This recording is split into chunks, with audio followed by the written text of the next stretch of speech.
ক্রীড়াঙ্গন যে রাজনীতিকরণের ঊর্ধ্বে যতদিন ছিল ততদিন ক্রীড়াঙ্গন ভালো চলেছে এবং আমরা গর্বের সাথে বলতে পারি আমরা কখনো ক্রীড়াঙ্গনকে রাজনীতিকরণ করি নাই। যদি রাজনীতিকরণ করতাম তাহলে সালাউদ্দিনকে আমরাই এনেছিলাম ফুটবলে, আমরা আনতাম না। কারণ আমরাও ভেবেছিলাম যে একজন নাম করা ফুটবলার সে হয়তো নাম করা সংগঠক হবে, কিন্তু সেটা সে হতে পারে নাই। আমরা যদি দলীয়করণ করতাম তাহলে আবাহনী ক্লাবের সেক্রেটারি হারুনুর রশিদ আওয়ামী লীগের এমপি ছিল, ক্রীড়া সম্পাদক ছিল। আমরা তাকে ফুটবল ফেডারেশনের সাধারণ সম্পাদক করেছিলাম, কারণ আমরা সেটা বিশ্বাস করতাম।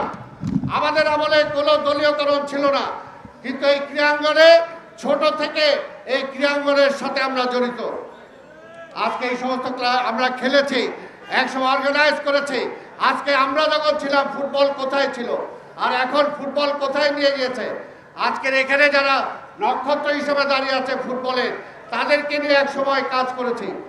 আজকে সেই সময়ের কি অবস্থা ছিল, এই সাব্বিরকে যখন নিয়ে মোহামেডানের দলনেতা হিসাবে আমি ইরানে গেলাম, সেই সময় তোমরা কত গোল দিল ওদেরকে? 8 গোল না 9 গোল দেওয়া হলো মালদ্বীপ ভুটানকে। বলে যে এইরকম একটা প্লেয়ার আমাদেরকে দিয়ে দেন, মালদ্বীপকে। আজকের এই অবস্থা, আজকে শ্রীলঙ্কা, আজকে নেপাল কোথায় ছিল, আজকে কোথায় আসছে এই ধরনের অথর্ব। আজকে সালাউদ্দিন এবং এই সুযোগ নিয়ে আরেকটা হলো বর্ণচোরা সালাম, মনে আছে? সালাম মুর্শিদি ওনাকে এবার রিজাইন করছে, বাট আর রিজাইন তো এত পরে করছো কেন? আরো আগে করা উচিত ছিল। আরেকটা কথা বলতে চাই, দুর্নীতিবাদ আজকে সালাউদ্দিনকে আমরা সময় দিচ্ছি। 24 ঘন্টার মধ্যে যদি সে রিজাইন না করে তাহলে ক্রীড়াঙ্গনে সে অবাঞ্ছিত বলে ঘোষণা হবে। অবাঞ্ছিত যেখানে পাওয়া যাবে তাকে ধরে 2-4টা দিয়ে তারপরে পুলিশের কাছে দেবে। এটা দুর্নীতিবাদ। সে আবার এখনো বলে সে সভাপতি হবে, ফুটবলকে শেষ করে দিচ্ছে, আবার এখনো বলে সভাপতি হবে। কাজে আমরা দলীয়করণ চাই না।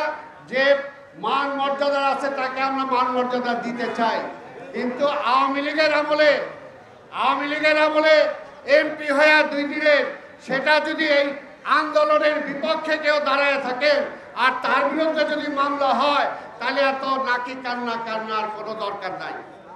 এই আমিনুল বাংলাদেশ দলের অধিনায়ক ছিল, তাকে যখন হ্যান্ডকাপ লাগায়া এই যখন ঢাকার কোর্টে যখন হাজির করা হয়েছিল, কয়জনে নাকি কান্না কাটছেন? আমরা সবার জন্যই কাঁদতে চাই, সবার জন্যই বলতে চাই, কিন্তু খালি একজনের জন্য করবেন আর অন্যদের জন্য করবেন, এটা কখনো হতে পারে না। কাজেই ক্রীড়াঙ্গনকে যারা কুলুষিত করেছে, যারা দুর্নীতিবাজ, তাদের কোনো ঠাঁই নাই ক্রীড়াঙ্গনে। গেল পরিষ্কার কথা, কেউ তাদেরকে জায়গা দিতে পারবে না। এবং আমি বলে দেই, আমাদের মধ্যে যাতে কেউ তাদেরকে কোথাও ঠাঁই দেওয়ার চেষ্টা না করে।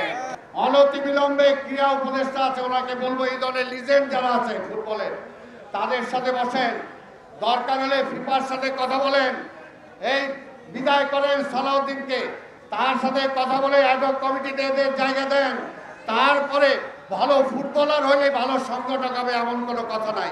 আমরা এখনো বিশ্বাস করি, যে কারণে আমরা বলেছি আমরা রাজনৈতিক দল করতে পারি, কিন্তু তারপরে শুধুমাত্র রাজনৈতিক দলের সাইনবোর্ড নিয়ে কেউ ক্রীড়াঙ্গনে কোনো জায়গা পাবে না।